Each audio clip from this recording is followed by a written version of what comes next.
Hello বন্ধুরা, কেমন আছো তোমরা সবাই? আশা করি প্রত্যেকে ভীষণ ভালো আছো, আর আমিও খুব ভালো আছি। এখন বাজে সকাল 8টা। দেখো আমি অফিসে চলে আসছি, আর আজকে এখন থেকে আমি ব্লগটা শুরু করছি। আমি সারা দিন কি করি না করি সব কিছু আজকে তোমাদের সাথে শেয়ার করব। তো চিন্তা করলাম অনেক দিন ধরে একটা ব্লগ করব, তো সময় পাচ্ছিলাম না। আজকে হঠাৎ করে আজকের দিনটা মেমোরেবল করে রাখার জন্য একটা ব্লগ তোমাদের সাথে শেয়ার করছি। দেখো বিকেল 3:30 আমি অফিস থেকে বের হয়ে চলে এসেছি। এখন বাজে 3:45। এসে আমি স্নান করে কিছু খেয়ে নিয়েছি, আর তারপরে 3:45 বাজে। তখন আমি কি করব, রাতের বেলা আমি যে রান্না করব সেগুলো সব প্রসেসিং করে আমি রাখছি। ডালটা ধুয়ে ভিজিয়ে রাখছি, আর সবজিগুলো কেটে রাখছি, মাছ বের করে রাখছি। আর দেখো মাম্মা এদিকে কিন্তু খেলতেছে।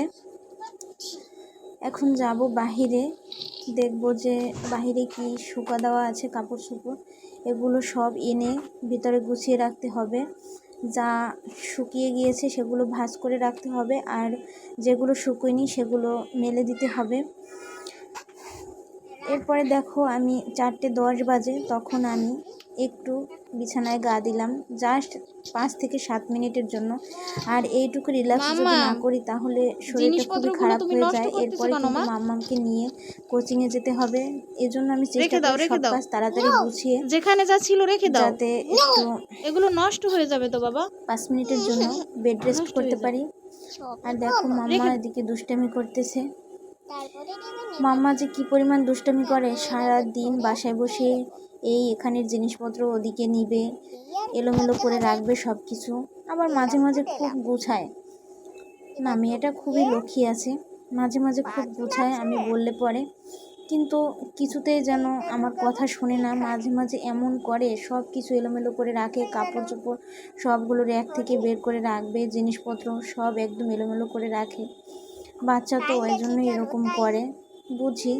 তাও ওর মধ্যে এখনও ম্যাচিউরিটি আসেনি। অনেক বাচ্চাদের মধ্যে খুব তাড়াতাড়ি ম্যাচিউরিটি চলে আসে, বাট ওর মধ্যে এখনও আসেনি।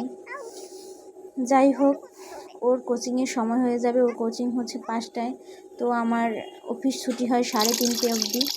আমি 3:30-এর পর বাসায় এসে সব কিছু করার চেষ্টা করি। আর ওকে কোচিংয়ে নিয়ে যাওয়ার আগে আমি সব সময় কিছু না কিছু খাইয়ে তারপরে নিয়ে যাই। তো আজকে বলতেছে ও ওটস খাবে, তো একটু নর্মাল জলের মধ্যে আমি জলটা ফুটিয়ে তারপরে এর মধ্যে ওটসটা দিয়ে রান্না করে নেব একটু লবণ দিয়ে।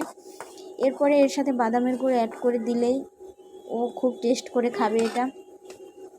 এটাতেই ও অভ্যস্ত। দুধ দিয়ে মাঝে মাঝে রান্না করে দেই, কিন্তু এরকম জল দিয়ে রান্না করে দিলেই ও ভালো খায়।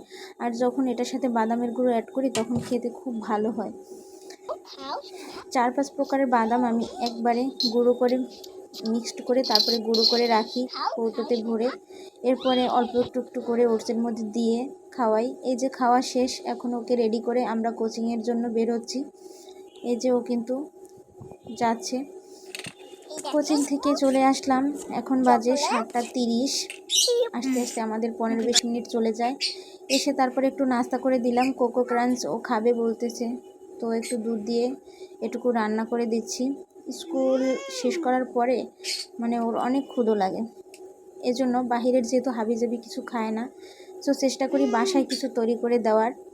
এজন্য বাসায় চকলেট চিপস আনা ছিল, আর হচ্ছে দুধ দিয়ে এটা একটু প্রসেস করে দিলাম।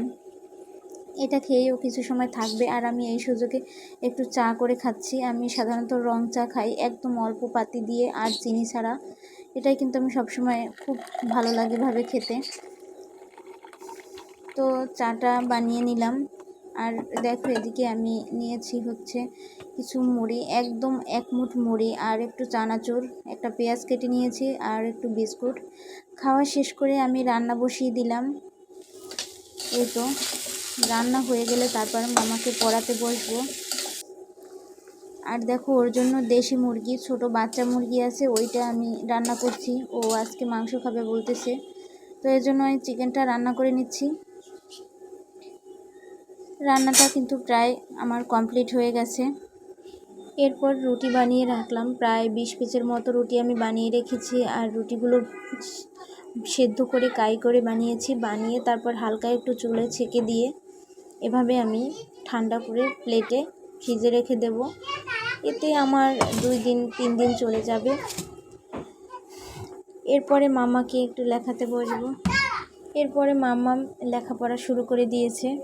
পড়তেই বসতে চায় না, কিন্তু বসলে পরে তারপরে বেশ মাইন্ড সেট আপ হয়ে যায়। বসাতেই একটু কষ্ট। যাই হোক, পড়াশোনা করলো। পড়াশোনা শেষে ওকে আমি ভাত দিয়ে দিয়েছি চিকেন দিয়ে। তো ভাত তেমন একটা খেলো না, চিকেনটাই শুধুমাত্র খেলো। চিকেন খেয়ে বলতেছে মা আর ভাত খাবো না। তো সে চিন্তা করলাম যেহেতু 4-5 পিস চিকেন খেয়েছে, ভাত না খেলে থাক। আর আমি এদিকে মূলো ডাল দিয়ে রান্না করছিলাম, সেটা আমি একটা বাটিতে নিয়েছি। রাতের বেলা আমি এই সবজিটুকু খেয়েই থাকবো। সাধারণত রাতে আমার তেমন কিছু খাওয়া হয় না, একটু সবজি থাকলে সেটা খাই, মাছ থাকলে খাই, এভাবেই চলে যায় রাতটা। তো সারাদিনের ব্লগটা আজকে তোমাদের সাথে একটু হলেও শেয়ার করতে পারলাম। কেমন লাগছে আমার ডেইলি ব্লগটা তোমরা জানিও। আর যদি আমার এরকম ব্লগ তোমরা আরও পেতে চাও তাহলে অবশ্যই তোমরা আমাকে কমেন্টে জানিও। তো ভালো থেকো সকলে, সুস্থ থেকো।